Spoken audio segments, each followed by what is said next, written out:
Okay, now let's take a look at question number 64. Now the question says, in 1 week, 1 3/4 inches of rain fell on Monday, 2 2/3 on Tuesday, and 7/8 on Wednesday. How many inches of rain fell during these days? Okay, so we have to do a simple addition. We have to write out 1 3/4 plus 2 2/3 and plus 7/8. Now, my favorite method is adding all of these whole number first, become a 3, and then I'm going to solve the fraction later.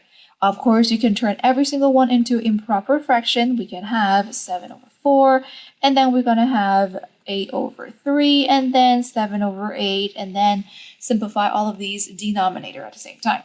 But I would love to do with small numbers, and I don't like to do with improper fractions. So let me just start with a 3 and then do it with the rest of the regular fractions. So I'm going to have 3 and 3/4 and 2/3 and 7/8. Now this is method number 1, which is regular calculation for improper fraction. And I actually do prefer the one with the proper fractions. Let's take a look. And 3, I already isolate that as a whole number.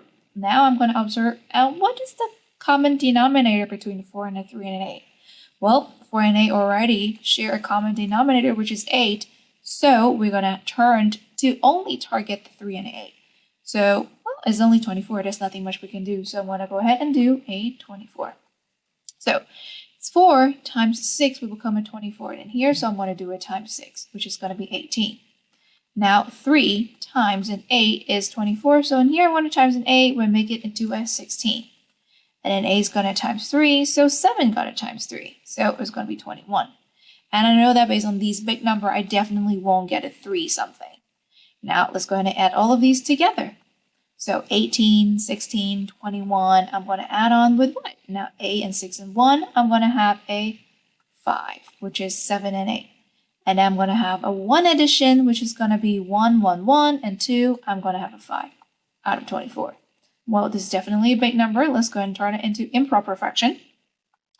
I'm going to head and take a look at what's going to be 24 divided from 55. Well, I know I can fit 2 of them in there, so I'm going to have a 3 and 2. And let's see what's left. Now 24 together times 2 is going to be a 48. That means 55, take away 48 since I already isolated 2 out here. So, well, I'm going to have a 7 out of 24. And since there's no simplification, I'm going to have 5 and 7/24. So based on that, this is our answer.